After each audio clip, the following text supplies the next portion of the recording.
catch yourself daydreaming about what it would actually take to build, real wealth. Not talking about winning the lottery or striking it rich overnight, but like the real deal, the kind of financial success that lasts. Yeah, yeah, for sure. That's what we're digging into today, the solid principles that truly financially successful people actually live by.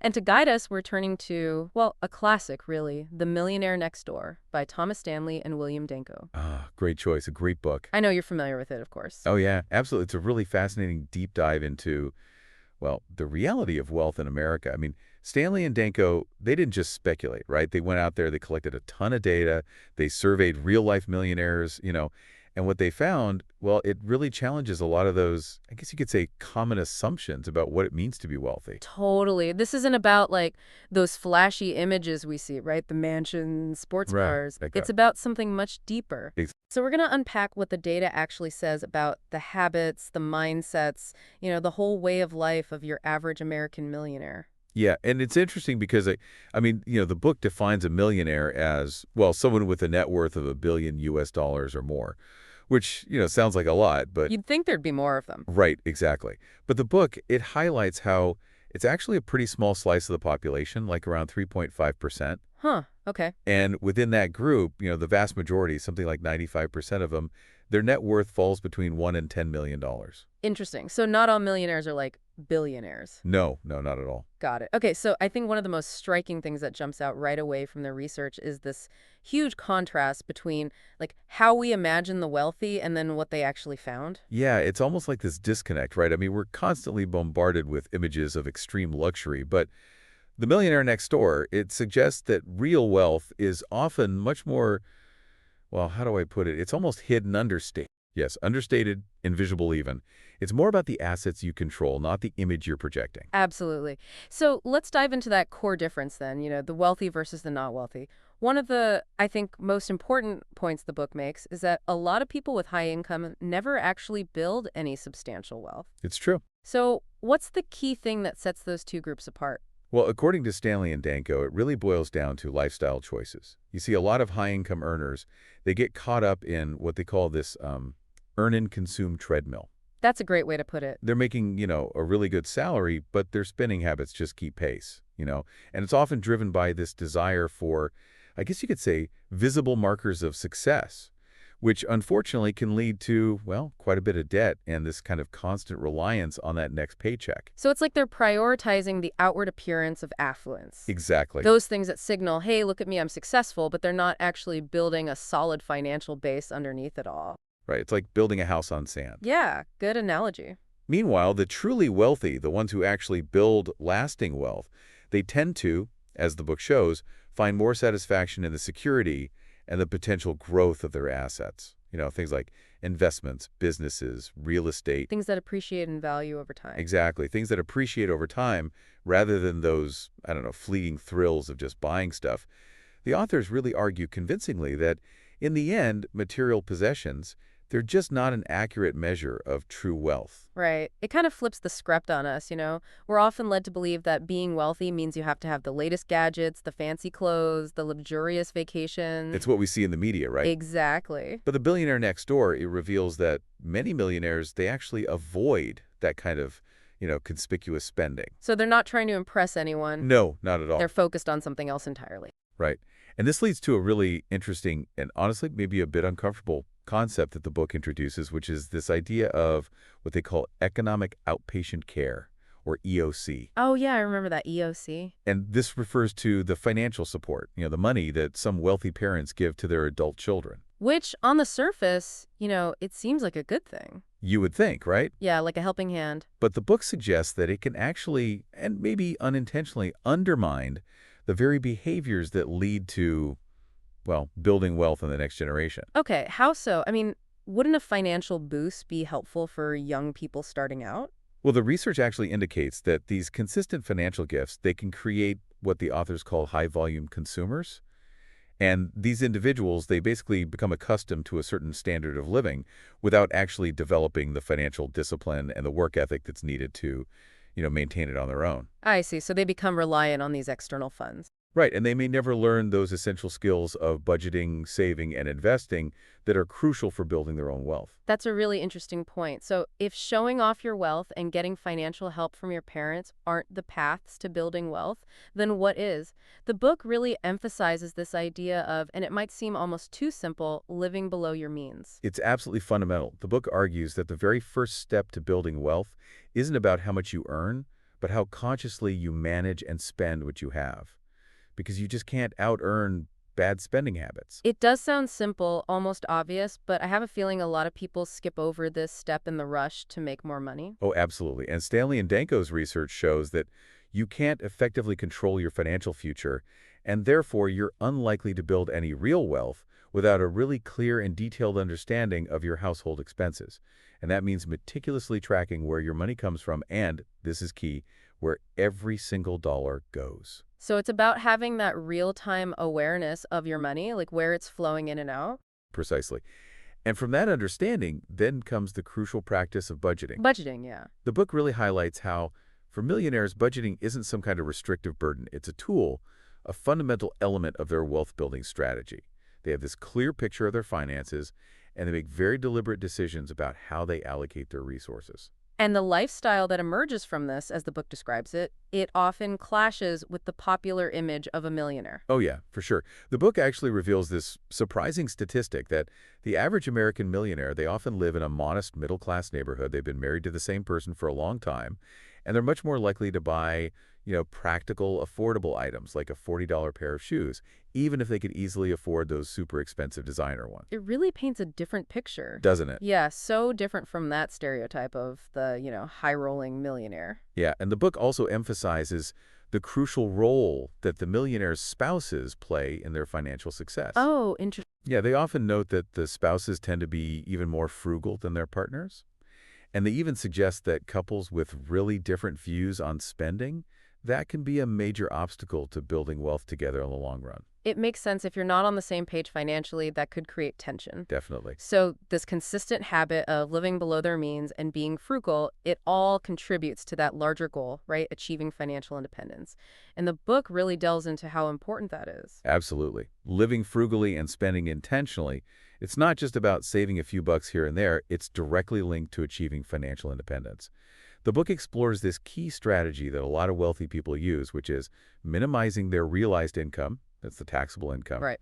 and maximizing their unrealized income, which is the growth and the value of our assets, without generating immediate cash flow. So it's like if more of your wealth is in assets that are appreciating in value rather than just sitting in cash. You're not paying taxes on that growth until you actually sell those assets. It's about letting that money compound over time without being taxed every year. Exactly. The book actually highlights this really compelling statistic. Most millionaires, they have less than 7% of their total wealth as their annual realized income. So that shows how they're really focused on building up that asset base over the long term. And it goes back to what we talked about earlier, how some high-income households, they can actually be asset poor because they're spending so much of their income. Yeah, they're stuck on that earning-consume treadmill. Exactly. So their frugality and mindful spending, that creates the surplus that they can then invest strategically to build that long-term unrealized wealth. Now, I know the book also acknowledges that there's a difference between inherited wealth and wealth that's been built through, hard work. For sure. So what role do hard work and discipline play in the stories of these millionaires next door?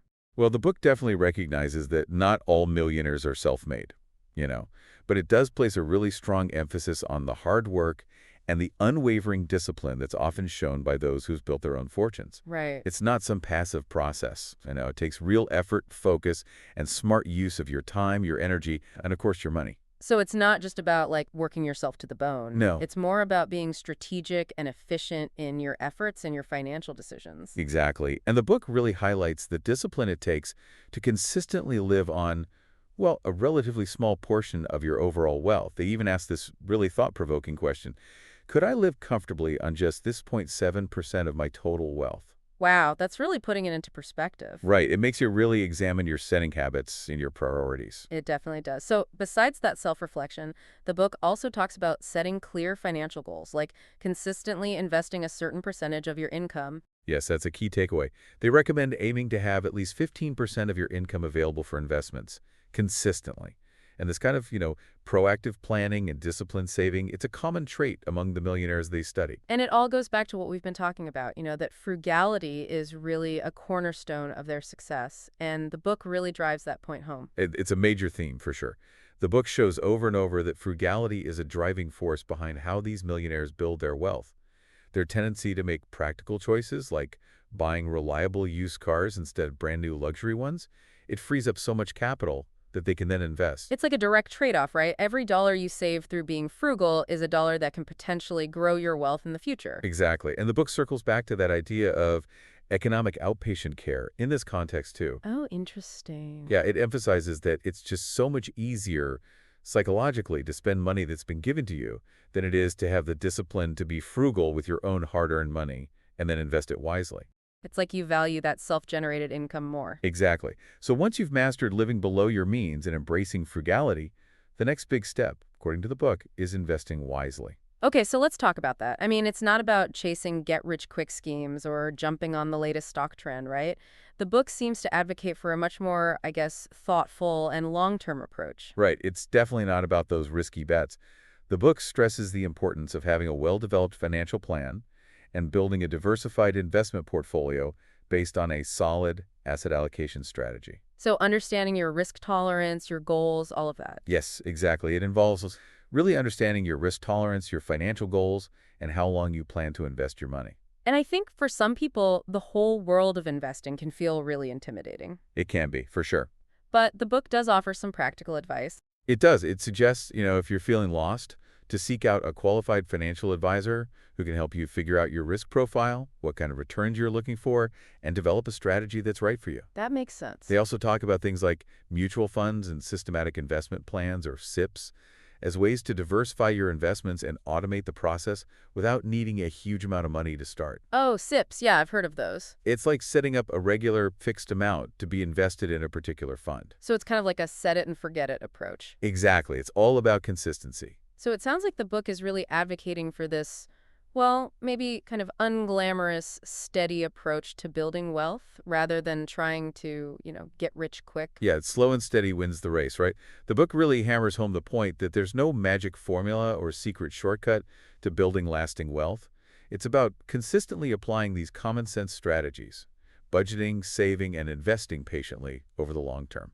And that's reflected in the actual demographics of the millionaires they studied, right? It wasn't a bunch of young entrepreneurs making it big overnight. Right, exactly. The book found that most of the millionaires they surveyed were in their 50s and 60s, which really shows that building wealth, it usually takes time, decades even. It's a marathon, not a sprint. And this brings us to, I think, a really interesting aspect, which is the mindset of these wealthy individuals. The Millionaire Next Door sheds some light on the psychology behind their financial success, doesn't it? It does. It emphasizes that the truly wealthy, they tend to prioritize building long-term financial security and accumulating assets over, that instant gratification of buying things just to impress other people. Their motivation is different. It's more about wanting financial freedom and long-term well-being. So it's almost like a different set of values and priorities. Yeah, absolutely. Instead of looking for validation from outside, from material possessions, they find satisfaction in building that strong financial foundation for themselves. Exactly. And the book makes this really key observation that people who are mainly driven to make money so they can spend it lavishly, they're statistically less likely to achieve real financial security compared to those whose main goal is financial independence itself. That's really fascinating. Okay, so we've talked about a lot of the characteristics and habits of these millionaires next door. Maybe we can summarize some of the key habits that the book emphasizes. Yeah, good idea. I'd say the main ones that keep coming up are being really diligent and detailed with budgeting, having a strong sense of frugality in your everyday spending, using all your resources, time, energy, money wisely, planning ahead financially, and being disciplined about investing consistently over the long term. And it's important to remember that all of these habits, they often lead to a lifestyle that doesn't scream millionaire, right? Right. They're not necessarily driving around in flashy cars or wearing designer clothes. It's about something much deeper than that. Exactly. The billionaires in this book, they often live pretty unassuming lives, quietly growing their wealth behind the scenes by sticking to these habits. Okay, so lastly, I know the book also touches on the influence of family and education on building wealth, especially this sometimes tricky topic of how wealthy parents raise their kids. Yeah, that's a really important aspect. And they revisit the potential downsides of giving too much financial support to adult children, what they call economic outpatient care. It can actually hinder kids from developing financial independence and a strong work ethic. Makes sense. It can create a sense of entitlement. Right. So does the book offer any advice for wealthy parents who want to raise kids who are responsible with money? It does. It lays out these 10 rules for affluent parents raising productive children. 10 rules. And Wow. some of them include not talking about inheritance a lot, not letting kids know the full extent of the family's wealth until they're mature and independent, teaching them about managing money and the importance of being frugal, and I think, most importantly, emphasizing that there's more to life than just money. Right. Focusing on values and skills, not just handing over a fortune. Exactly. And they also touch on self-employment and the challenges of passing on a family business. Yeah, I was curious about that. Well, they say that while entrepreneurship can definitely be a path to wealth, a lot of small business owners don't end up truly wealthy. And when it comes to passing a business down to the next generation, they say it often fails if the person inheriting it doesn't have the same drive and passion that the original founder had. So just giving someone a business without that inherent desire to run it, it's not enough. Right, it rarely leads to continued success. So as we wrap up our deep dive into the Millionaire Next Door, it seems like the secrets to building wealth aren't really secrets at all, but more like fundamental principles that need to be applied consistently over time. I think that's a great way to put it. The book really shows that lasting wealth, it typically comes from diligent financial planning, living below your means, focusing on building assets rather than just spending money, and passing on good financial habits to the next generation. It's a lot to think about. So for everyone listening, I encourage you to reflect on your own relationship with money, your spending habits, and what true wealth really means to you. Are you caught up in that earn and consume cycle, or are you actively building real, lasting financial security? That's the question I think we should all be asking ourselves. Couldn't agree more. And that's a wrap for our deep dive today. Until next time. See you then.